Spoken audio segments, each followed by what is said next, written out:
Subscribe कीजिए ध्येय IAS channel को और बेल आइकन को दबाइए लेटेस्ट वीडियो सबसे पहले देखने के लिए।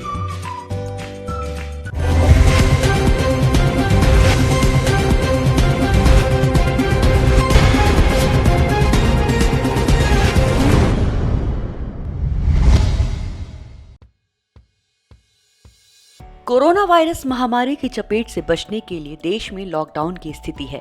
ऐसे में न सिर्फ देश की अर्थव्यवस्था चरमरा गई है, बल्कि लॉकडाउन की मार झेल रहे स्टूडेंट्स भी परेशान हैं।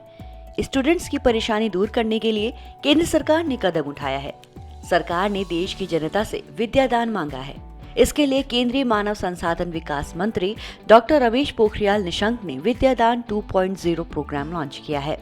आज डीएनएस में हम समझेंगे क्या है विद्यादान 2.0 प्रोग्राम, आप इसमें कैसे मदद कर सकते हैं और ये प्रोग्राम कैसे काम करेगा।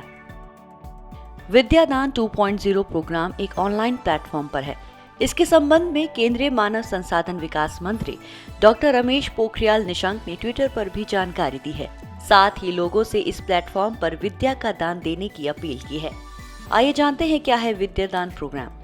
ये ऑनलाइन प्रोग्राम स्कूल और उच्च शिक्षा दोनों स्तर के स्टूडेंट्स के लिए है। विद्यादान 2.0 दीक्षा में लॉन्च हुई है, जो सीबीएसई एनसीईआरटी द्वारा इस्तेमाल की जाती है। विद्यादान 2.0 दीक्षा में लॉन्च हुई है, जो सीबीएसई एनसीईआरटी द्वारा इस्तेमाल की जाती है ई लर्निंग प्लेटफॉर्म को मजबूत बनाने के लिए। लॉकडाउन के समय में स्टूडेंट्स को पढ़ने और सीखने के लिए कंटेंट की कमी ना हो, इसके लिए इसकी शुरुआत की गई। केंद्रीय मानव संसाधन मंत्रालय के एक अधिकारी के अनुसार विद्यादान को इंटीग्रेटेड डिजिटल एजुकेशन के मॉडल पर शुरू किया गया है। इसके जरिए हर तरह के स्टडी मटेरियल्स को स्टूडेंट्स तक पहुंचाया जा सकेगा। केंद्रीय मानव संसाधन विकास मंत्री रमेश पोखरियाल निशंक ने इस कार्यक्रम के बारे में खुद जानकारी दी।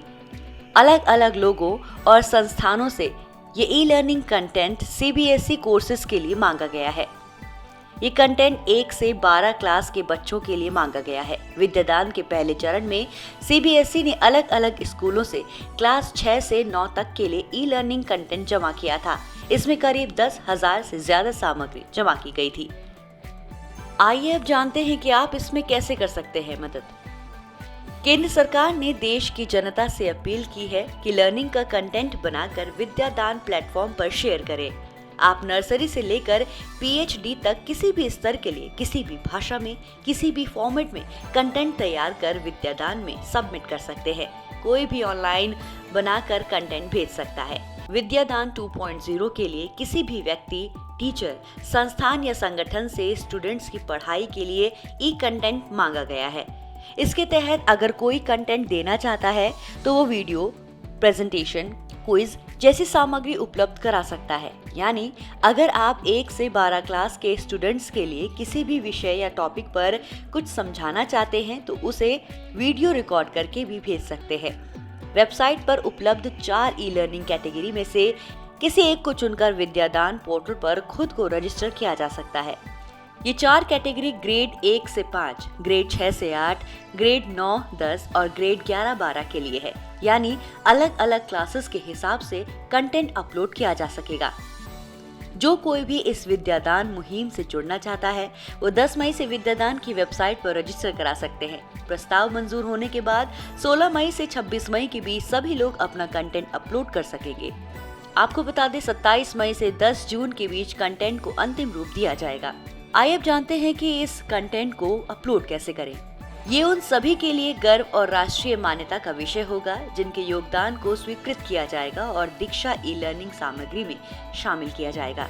अंतिम और आवश्यक वर्गीकरण के लिए अपलोड करने से पहले सामग्री की अवधि, सामग्री के अनुमोदन और किसी भी अन्य राज्यों, संघ राज्य क्षेत्रों के उपयोग के लिए विभिन्न राज्यों, केंद्र शासित प्रदेशों के लिए किए गए योगदान से सामग्री लेने का प्रावधान है। योगदानों को आमंत्रित करने के लिए राज्यों, संघ शासित प्रदेशों की अपनी अनूठी कराधान यानी टैक्सेशन हो सकती है। इस मुहिम में दीक्षा ऐप का क्या योगदान है? एमएचआरडी का दीक्षा प्लेटफॉर्म सितंबर 2017 से 30 राज्यों, केंद्र शासित प्रदेशों के साथ शिक्षण और सीखने की प्रक्रियाओं को बढ़ाने के लिए दीक्षा ऐप का लाभ उठा रहा है। स्कूल और उच्च शिक्षा पर कई अलग अलग तरीकों से प्रभाव डालने वाले कोरोना वायरस के प्रसार के कारण अभूतपूर्व संकट के साथ ये सभी उपयोगकर्ता राज्यों, केंद्र शासित प्रदेशों के लिए अपनी ई लर्निंग सामग्री को मजबूत करने का सही समय और अवसर है और दीक्षा पर उच्च शिक्षा और अपने राज्यों, संघ राज्य क्षेत्रों के छात्रों और शिक्षकों द्वारा इसके संभावित उपयोग का लाभ उठा सकते हैं। अब आखिर में सबसे अहम और जरूरी बात, स्टूडेंट्स को ये कंटेंट कैसे और कहाँ मिलेगा। विद्यादान में भेजा जाने वाला कंटेंट पहले एक्सपर्ट पैनल द्वारा जांचा जाएगा। स्वीकृत होने के बाद मानव संसाधन विकास मंत्रालय द्वारा उसे दीक्षा ऐप पर अपलोड कर दिया जाएगा। स्टूडेंट्स दीक्षा ऐप पर ये कंटेंट एक्सेस कर सकेंगे।